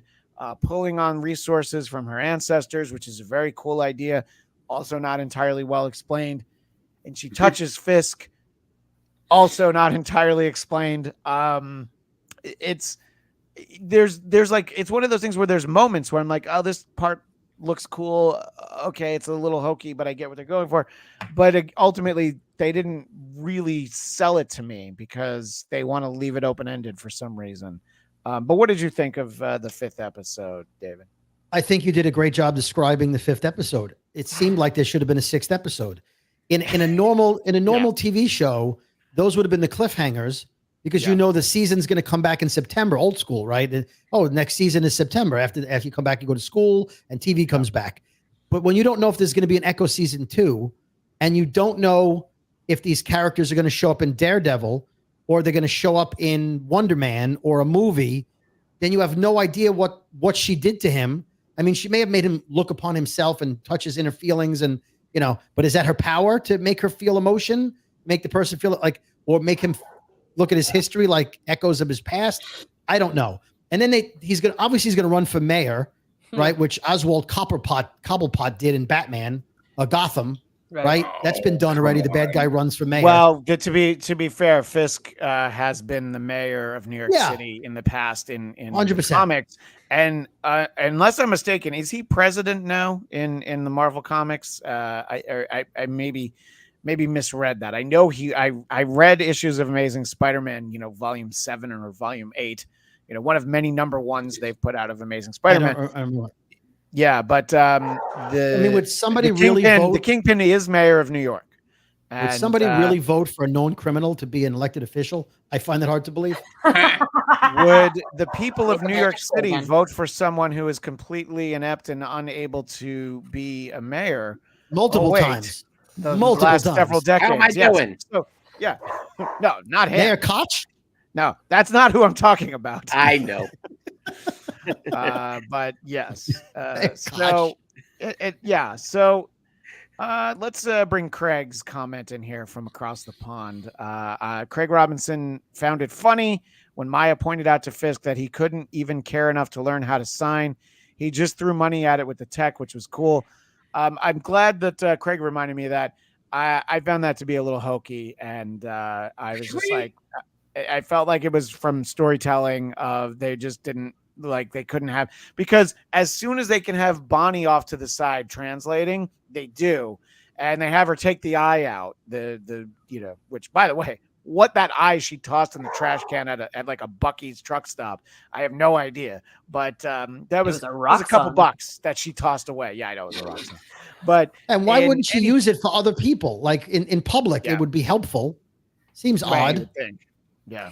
Well, But and I mean, her point is my that whole she didn't thing need was it. Go ahead, Katie. my whole thing was that like I was scared like what that tech was actually doing to her, because I was Yeah. like, whenever Fisk gives you a gift, I don't trust that. No, I wouldn't. Yeah, I mean, it's why they couldn't have him like, please put this in your eye. No, she had to Right. forcibly have it, jammed into her eye. The, And the payoff would have been she put in her eye, went into Cold Stones. Now she can order ice cream happily ever after. The end. It seemed like when they were holding her arms, that would have been a good opportunity for her to knife boot him in the crotch. Well, I don't think she has the knife boot anymore. Yeah. Is there ever a But, bad yeah. time? Yeah. No. Well, that's a great point. It's a one-trick boot. That's yeah. it. Done. It had one blade in it. I mean, That's what, it. You gotta Working go right back out. to the you gotta go back to the shoe store if you want to get another one. What did you think about the way this ended, Eric? And we'll sort of finish up after I chat with each of you. We'll finish up by what we think is next, that sort of aspect of it. But what did you think about the ending to this story that we got in episode 5? It wasn't quite a crash landing, but it was not smooth. It definitely, wings were kind of going up on either side while it landed. The part when the poor man's Jason Statham, or poor man's Flea, actually. First of all, He's by the definitely way, poor man's Flea. You're right. yeah. When Okay, he, but Howard. he loves. Wasn't his her job. father the Wish version of Lou Diamond Phillips then? There's never a bad version of a Lou Diamond. We've all learned that. So he brings out the rocket launcher, and I just laughed out loud. And then the guy suddenly is winking at him like he's in some kind of John Woo film or something. I just, that last scene, like, sorry for repeating, but what were they doing? Like, why? Why were they destroying, the flower market or whatever that was? Like, I don't understand. I mean, that makes more sense than what they were doing earlier, because that was just like, oh, she doesn't want to come to New York. Let's burn down the entire town she lives in. But The rock. Look, I 100% agree with you on the rocket launcher. That there will be no pushback from me on that. What was that? The fact that people thought it was a firework that Fireworks, went off, I yeah. was like, oh, there's a slightly different sound, if nothing else. Even And if how you about don't he- see it. I just wish It I'd didn't been hit there for anything. that. That He looked like gave a the great bowling part. alley guy like 3 seconds to shoot him. He like, you're going to shoot me. And the guy's like, I'm about to shoot you. And then he shot him. Yeah. He had And every enough moment time in the to world wing. to just drop down and not be shot. Yeah. Yeah, No, that's fair. and then even the idea that, like, whatever she did to Kingpin, it kind of gave me echoes of like the Crow, when the Crow touches that guy and 24 hours of pain, and that guy goes and he falls to his death. It was similar to that, except Kingpin was like, not so hard, like, And go then better, he and just like, gets runs into his away. car and goes home. Yeah. Yeah, it was such a bizarre way to land. Now, again, I like the idea that they power the ancestors going through them. I like Grandma kicking some ass. That was That was fun. lovely. I didn't like that. I loved it. Oh, I hated that. when she Let just- Grandma kick You ass. hate One old- might say it was goofy. It was goofy. Might have been a At the little end of the day, goofy, the but man is really- I'm straight down the middle on that. It was goofy, but I did like it as well. So yeah, I loved the rocket launcher as fireworks. I thought that was funny. it is funny. I agree. Yeah. The I thought- cowboy really kind of like What did he say? Like it's a Nailed it. hoedown, or it's a powwow? Yeah. He says it's a powwow now, which I thought was something. Well, I And mean, the Biscuit- thing was called a powwow. Yeah. but Biscuit let them all in. By the way, okay, of all the Dude. guys to do security, and I shouldn't bust on Biscuits because he will probably be my next Halloween costume. and the next Marvel spinoff. Yeah, or at least Brody. It might be Purim that I dress up there you as go. him There you for. go. Yeah, very nice. Did you get the impression that Maya was like Rey Skywalker, where she suddenly knew how to use the Force out of nowhere with no training? Sure. Like whatever I- she did I to did Kingpin, not. how No, did she know what she was doing or how she did it, or that she could do it? I think it goes back to the nature nurture thing. I think that's really what their theme was trying to be about, because I mean they were both very violent people, and I don't know. The thing that was really disappointing for me is that like I don't know what the hell happened to Vincent D'Onofrio other than like okay, Yeah. well, I Is go he back to New York. blind? Was he blind? I Like, don't. Did they No. fix his eye? Can he see out of it? Can he not Right. see out of it? Did Well, she fix but his it's eye? what did she do? Yeah. No, I I agree. think Yeah. she made him look at his own life or his Yeah. soul Right. or his history, and because he was like, hit me with the hammer and get me out of my pain. I Right. think maybe she removed his pain. She did something with his emotions I where think he she took didn't away like his it, anger. where he made him look at himself and he was like, "What did you do to me? I got to go be alone now." Like I think he, you know, Yeah. I mean, Yeah. maybe they made him sit through 5 seasons of Law and Order: Criminal Intent, and he just couldn't handle it. And he's like, I need to take a nap. no, they made him because, watch episode 3 again. Daniel Drew. I looked up the Choctaws myths, and they saw the sun as the source of life. I love the fact that Daniel does extra credit homework that hasn't even been assigned. The symbol of the nation, having the sun in there, could connect the powers, being connected to life and ancestry. I felt like they did enough to explain that. It was just more of the okay, but what did they actually do when they were all together? Which brings another point from Daniel. I didn't mind Grandma getting the powers shared, but Bonnie shouldn't have been able to get them since it's the bloodline. Should have access to the powers, but she's her Aw. cousin. She is her cousin. She's her Like, cousin, he yeah. refers to Bonnie as her cousin. They have the Don't- same don't- grandmother. Wait, hang on. Do not ask me who Bonnie's mom is. I don't know that. Okay, I Yeah, hope Biscuits. I hope Biscuits is not Biscuits. in the it's her bloodline. dad. No, Bonnie's mother clearly died, and she was raised by her grandmother, which is why Yeah. when the mother was there with her, with Maya, Grandma was there with Bonnie. Bonnie's mother clearly must have died. Yeah, I guess. And Daniel assumes that people have the powers, get access to everything at once. She just knew what she needed to do. You know what? Sure. Because anybody who's ever picked up a Ghostbusters proton pack sure seems to know how to kill a ghost and trap it. So sure, I'm There's going to only say one button on okay. the gun, though. Yeah. Well, that's a great point. There was Doesn't have to charge up.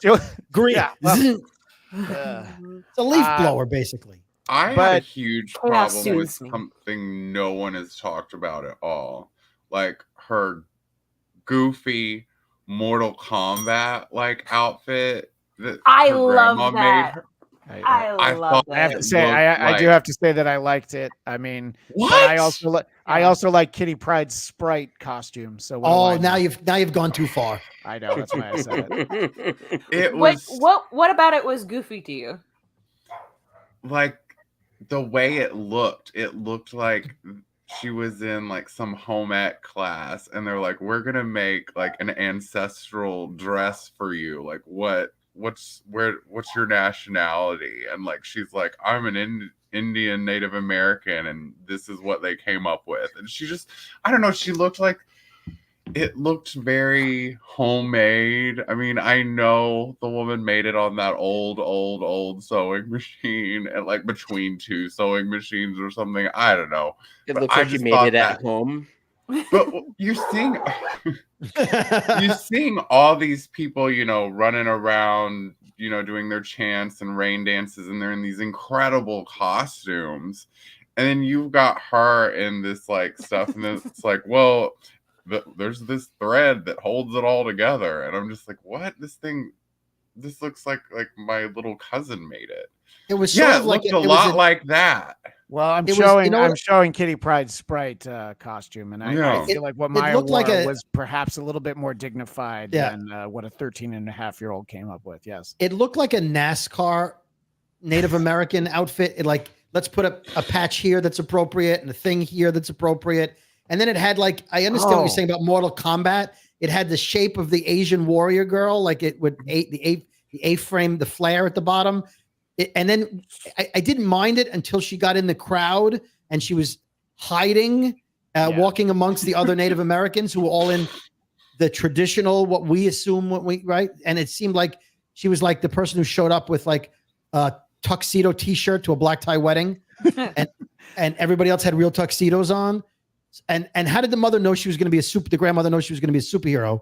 And how did they know she'd go back to the house to find it? Well, she knows about the powers more than anyone. Yeah, but that's what they Doesn't mean, always. but she's they not a kept trying- superhero. No, she's not a superhero, but like she talks about it where it's like when you're near death, like these powers come out and help save. Like, Yeah. Also, I don't know. She's I'm gonna glad need a we circled bulletproof back set. to Grandma Chula for a second because there's a moment where we see that she gets abducted. At what point was it established that she was a mail carrier? Because I thought that, like, did she make a costume? Because she's like delivering mail and right. like, right? And I'm not making that Yeah. up. Yeah. I It's missed that. when Biscuits is trying to fix her car that he And- has just run there's into. like been no, I know these episodes are short, but at no time is it like, oh yeah, grandma's going to get back from delivering the mail. No. And it's just, she's making small talk to the kingpin of crime. In the post office of all the people in the town Yeah. that he could have I mean, bumped into. What are the odds? I think he was looking for her, but that's not the point. You Yeah. know? Yeah.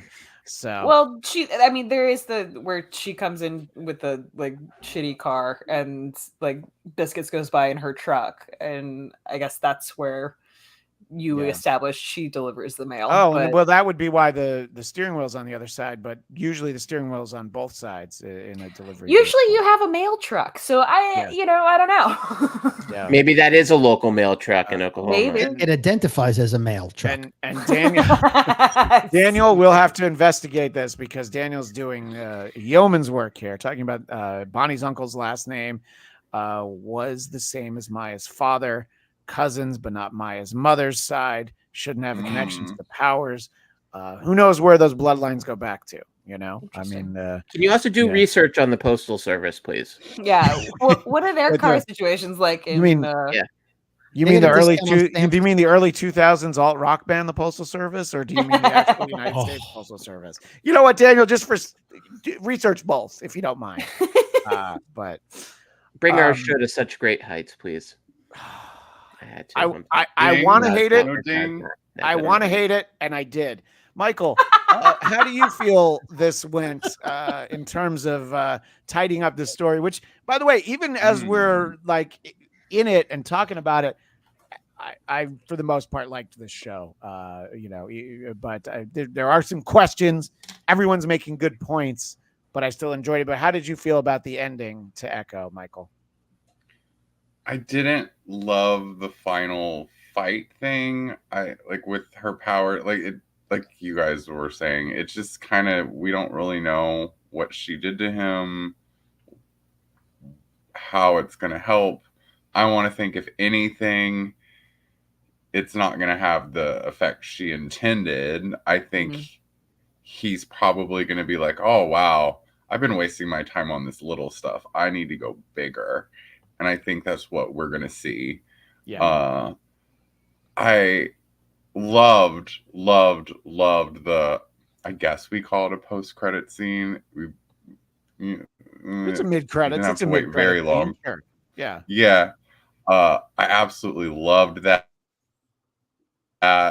One of my favorite, I think it was just 3 issues comic series from the year before last was X-Men Devil's Reign, where Kingpin's the mayor of New York again, and he's got Emma Frost and Elektra doing all kinds of stuff. And I'd really love to see him as mayor. I don't feel like we're going to see him as mayor with like an eye patch. I really want to know what's going on with that eye. Like, I feel like that's kind of the biggest question I walked away. He's going to with get one of this. those Deathlock Like, eyes. what's going one on of with those him? bionic Nice. eyes. Yeah. Well, get one of That'd be Thor's cool. eyes. Thor lost his eye, got an eye. They explained it. Yeah, Well, that's true. I thought possibly, he might, given the money he has, and that he invented his own like sign language recognition software or whatever. I thought, well, maybe he has I some was sort of expecting it. bionic eye. I was expecting Sorry, it to no, go have ahead. like some kind of Roxxon tag on it or something. Like I was like, what? Who did this? Who designed this? Oh no, I thought Right. he had somebody maybe killed like to donate the eye willingly. I think it's somebody like he had someone. There's somebody in his organization with what we're missing a left eye now. Well, he probably had the translator's eyes put on ice just in case he ever needed an extra eye. And granted, Right. it's been a while, but That would explain the cold stare. Exactly. I also sorry. really Go ahead, want to Mike. know what's going on with her powers. Like, Yeah. she's a mutant, right? Is she the first mutant? Like, No, next that's to Kamala Khan. that we're Yes. seeing? Whose mother like, sewed a it's- better costume. Kamala, yeah, that's true. Kamala Khan. That was definitely- another thing. I was like, that leg was great. Like what her grandma's boyfriend did. I don't No, know who. I don't know. It's I'm her really sure grandfather. that her It's her That's grandfather. that's her Like- grandfather, but Yeah. you're Okay. also correct because that's grandfather who I guess they're not together anymore, but he's like, remember the old days? And I'm like, no, please don't remember the old days.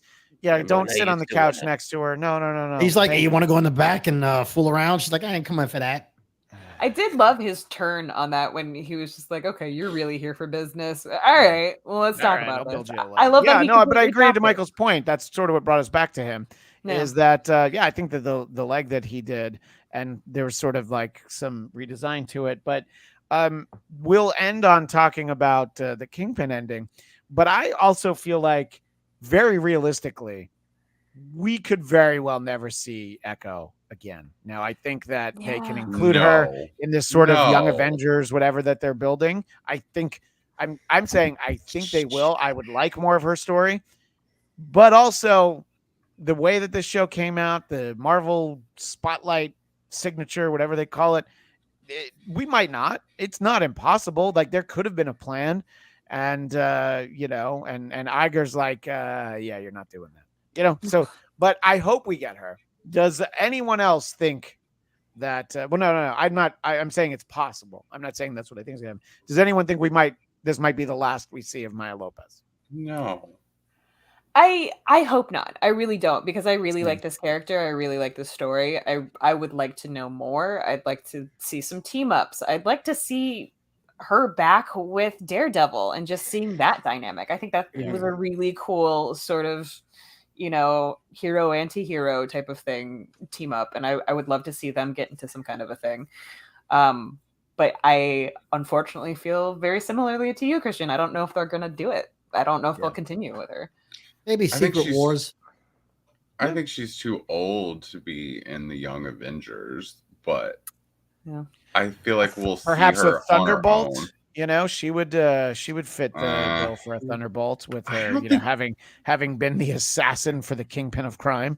I But- don't see her being part of any teams. I think she's going to be No, her own boss from now on. It feels like Daredevil would be kind of an easy plug and play for her, but right now there are so many dangling threads in the MCU, so many characters that they've begun to set up that I just don't know if there's room for her right now. So, I mean, Marvel's going through such a sort of transition here, and I just don't know if in the scheme, the order of things, if there's really a place for her. As much as I enjoyed her, and I would hope to see her again. So hopefully Daredevil, but I'm not going to hold my breath. If they can make just a place for running with what was a half joke, Daniel Drew. Both the service vehicles mostly have the steering wheel on the right that connects to a gear on the left side. The left side of, I assume, is what he meant to write. Yeah. So Thank you. basically, Hi. that is the explanation for it. Cami Egan thinks she'll pop up in Daredevil, won't be a major player. Yeah, the way that Daredevil showed up in She-Hulk, I would expect Echo could show up in Daredevil. Or the way Daredevil showed up in Echo. Yeah, there you go. Or maybe the way he showed but up in Spider-Man. She just shows up and No, catches that's him. a great a point. brick and that's Michael, I felt like I presented Daniel's comment over something you were trying to say. Oh, it's okay. It's okay. All right, so our last minute or so, and I know as always we've informed the affiliates that we were going long today, but I did want to get this in one episode. I felt like that was the way to do it. I think that it definitely piques our interest for Born Again. Whatever the story is that they're now going to reshuffle everything and tell whatever the next story is. That isn't the story that they wrote at first. I'm very interested in it. Are there any predictions for things that we'll actually see in Daredevil Born Again? I ask you first, David Brody. I think they are going to realize their mistake and bring in Karen and Foggy now that they're redoing the show. I think it's an opportunity now to undo that mistake. I hope you're right. And I think that's going to be the springboard for the ground level Marvel characters. I think the 18 episodes are going to show maybe Luke Cage, maybe Elektra, maybe some kind of Spider-Man reference, maybe Moon Knight, anybody that isn't intergalactic, planetary intergalactic. I think we'll end up in that Daredevil series as a way to bring in characters like, maybe Cloak and Dagger show up in that series. No way. I mean, Just saying. I'm saying street level characters No way in Krakoa. that might show up. I mean, look, they would have fit very well into the mythos of the Netflix shows. There's rumblings that we're going to get John Bernthal as the Punisher. There's a lot of things that we think will actually happen. Eric, what do you think we're going to get? Judging from that mid-credits scene and heading into Daredevil Born Again. Well, I think it gives us right there, like, the potential plot for a lot of episodes is, in essence, Kingpin's going to try and, seemingly go legit, which we've seen, of course, Oswald Cobblepot. We've seen Lex Luthor do this as well. So I think that'll be actually pretty fun. It's like, now Daredevil's going after someone who might be a bit more of an authority figure who actually seemingly is on the right side of the law. So I think that's a great idea for getting us into the Daredevil world. And I think right now too, similar to like when Disney grabbed Fox, they do have a bit of a very like a hometown buffet of characters. So the truth is they could just take the best of whatever. So why not take any of the sort of New York based stories and grab whatever characters you want? I mean, everyone loved like Luke Cage. To not bring back Froggy, it doesn't make sense. You're right. They had great chemistry. Like, so what do you gain by losing them? So I think right now too, because they're tinkering it all, I think they will maybe have to go with a couple safe bets, characters and actors that will really struck a chord with the audience. So I think, shy of just nonstop fan service, I think we're going to have a decent amount of featured players in the especially if it's 18 episodes. They got room to play, so let's see it. Well, and as one of the images you sent to me shows that Fisk wouldn't necessarily stop at New York City, as in the comics. He ran for president. Maybe he didn't win. That's what I'm not entirely sure of.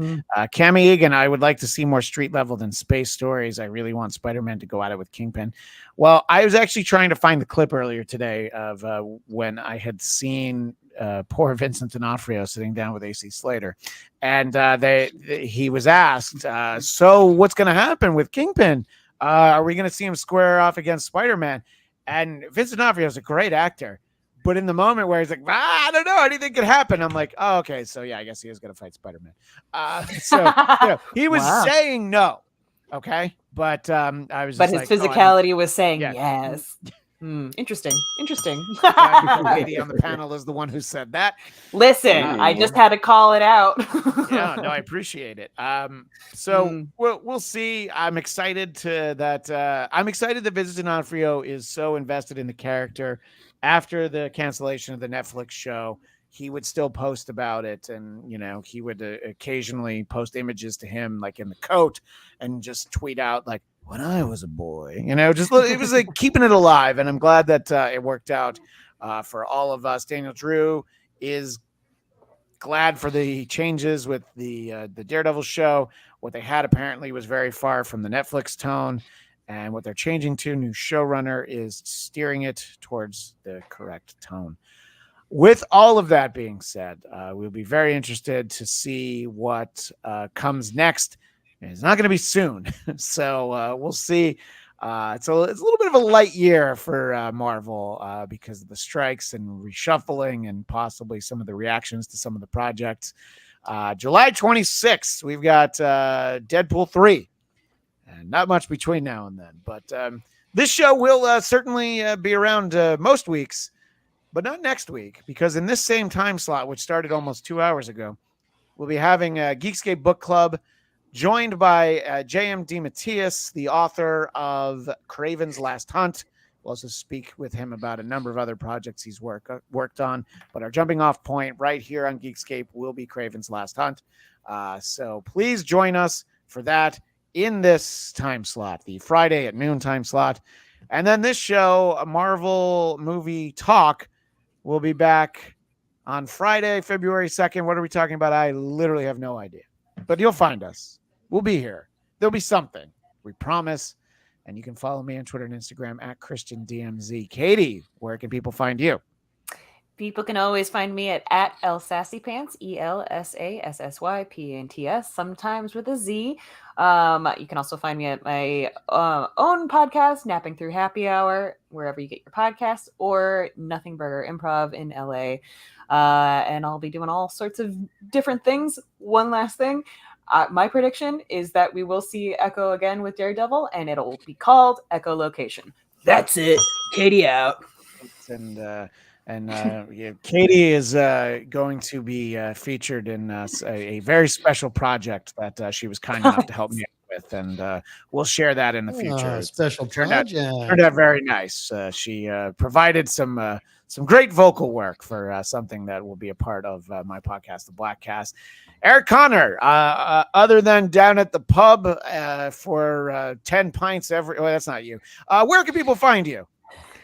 You might find me there, but just try out Count Eric Connor over on Insta and X, and come say hi. I'm there, and I miss you all dearly. So please do say hello. Yes, please do. David Brody, where can you be found? Find me on Instagram, and I'm still calling it Twitter, at David Brody, Brody. You can find me on the Brooklyn Boys podcast, which we are releasing tonight, as a matter of fact, our latest episode 280. So please enjoy that wherever you listen to podcasts. Daniel Drew does make the point. The X-Men animated show is supposed to be released this year. And that was originally supposed to come out at the end of last year. So we'll hope that it actually does come out this year. But before Deadpool 3, I'll believe it when I see it. Michael Shirley, where do people find you? You can find me at I Hate Michael Shirley on Instagram. And are you ready, Eric? Always ready. And on X at Michael X Shirley. Look at that, double X. Oh, what do you know? And in the meantime, I'll just be watching Patsy Walker's I Got Your Cray Cray on repeat until Daredevil Born Again comes I out. forgot how much you love Patsy. I would love for her to be in that show. I mean, I know it's not Jessica Jones, but it's Defender. No, I know, but yeah, they did Hellcat wrong in that last. She did. She was the Yoko Ono of that show. Oh, Jesus. Stay seated, you. Well, with that being said, after nearly 2 hours of talk, we had a runtime of about 3.5 episodes of Echo. We appreciate everybody sticking with us, and we'll be back in a couple weeks. But don't forget to tune in Geekscape Book Club next Friday. We'll be talking to J.M. DeMatteis about Kraven's Last Hunt and a bunch more. But that'll be next week. That's all for now. And as the great Stan Lee would say, Excelsior.